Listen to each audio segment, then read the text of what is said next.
இன்னைக்குரிய devotion வெற்றியான ஜெப வாழ்க்கை யாக்கோபு 4:3. நம்முடைய ப்ரேயர்ஸ்க்கு சம்டைம் பதில் கிடைக்குது கிடைக்கல. ஆனா எல்லாருமே பதில் கிடைக்க தான் விரும்புவோம். அதற்கு என்ன பாசிபிலிட்டிங்கிறத தான் இன்னைக்குரிய வசனத்துல நம்ம பார்த்திருக்கோம்.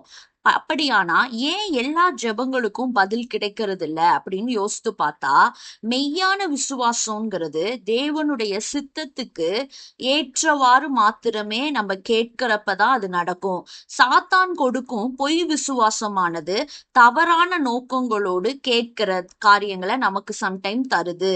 நம்முடைய ஒவ்வொரு ஜெபத்துக்கும் தேவன் பதிலளிக்கும்படி தேவனுடைய சித்தத்தோடு நம்மளுடைய சித்தம் இசைந்திருக்க செய்வதுதான் சாத்தியமான்னு யோசித்து பார்க்கணும். அது கண்டிப்பா சாத்தியம். இங்கிலாந்து பிரிஸ்டலை சேர்ந்த எல்லாருக்கும் ரொம்ப தெரிஞ்ச ஆதரவற்றோர் நிறைய பிள்ளைகளை எடுத்து வளர்த்து நிறுவியவருமான ஜார்ஜ் முல்லரை பத்தி இன்னைக்கு நம்ம பார்ப்போம். அவருடைய லைஃப் டைம் கடைசியில ஒரு இன்டர்வியூல இப்படி அவருடைய சாட்சிய பகிர்ந்து கொள்றாரு. கிட்டத்தட்ட 70 இயர்ஸா தேவனுடைய பணியோடு சம்பந்தப்பட்ட ஒவ்வொரு தேவையும் அவர் லைஃப்ல சந்திக்கப்பட்டதா அவர் அந்த இன்டர்வியூல சொன்னாரு. நான் யாரிடமாவது ஒரு பைசா கேட்டதா யாருமே என்னை பார்த்து சொல்ல முடியாதுன்னு அவ்வளோ தைரியமா சொல்றாரு. எல்லாமே விசுவாசமான ஜெபத்தால எனக்கு கிடைச்சதுதான் அப்படின்னு சொல்றாரு. முல்லருடைய வெற்றியான ஜெபத்தோட சீக்ரெட் என்ன அப்படிங்கிறத அவரே சொல்லியிருக்காரு. நம்ம பார்ப்போம்.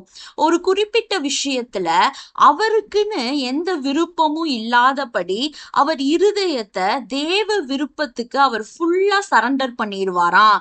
பிறகு அவருடைய ஃபீலிங்ஸ்க்கோ இல்ல ஏதாவது ஒரு இம்பாக்டுக்கோ அவர் செயல்பட அனுமதிக்க மாட்டாராம். அப்படி அலோ பண்ணா மிகப்பெரிய வஞ்சகங்களுக்கு அவர் ஆளாக்குவதா அறுத்தோன்னு சொல்றாரு. தேவ வார்த்தைய கொண்டும் அதன் மூலமாகவும் தேவ ஆவியானவரின் சித்தத்தை அவர் நாடுவாராம். ஆவியும் வார்த்தையும் சேர்ந்து இணைந்து செயல்படணும்னு சொல்றாரு. வார்த்தை இல்லாம ஆவிய மாத்திரம் நோக்கினா மிகப்பெரிய வஞ்சகங்களுக்கு என்ன ஆளாக்குவதாக அறுத்தோன்னு சொல்றாரு. பரிசுத்த ஆவியானவர் நம்மள கைட் பண்ணி வழி நடத்துறப்ப தேவ வாக்கியங்களின்படி மாத்திரமே நடத்துவாருன்னு அவர் சொல்றாரு. அவற்றிற்கு முரணாக கண்டிப்பா செயல்பட மாட்டாருன்னு சொல்றாரு. பிறகு தேவ வழி நடத்துதலின் காட்ஸ் கைடன்ஸ் எப்படி இருக்குன்னு அவருடைய சூழ்நிலைகளை கவனித்து பார்ப்பாராம். அவையும் கூட தேவ வார்த்தைக்கும் ஆவிக்கும் இசைந்துதான் அவருடைய சித்தம் என்ன என்பதை சுட்டி காட்டும்னு சொல்றாரு. தேவ சித்தத்தை உள்ளபடி எனக்கு காட்ட நான் ஜெபிக்கிறேன்னு சொல்றாரு.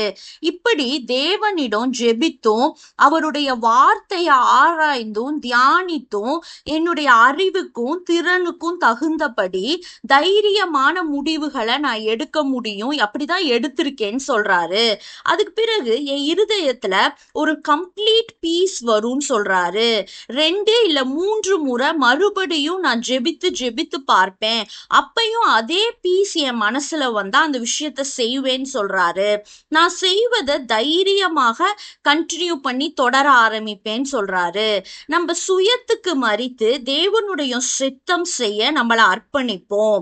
தேவனே, ஜெபத்தில் வெற்றி பெற கிருபை தாங்க. ஆமேன்.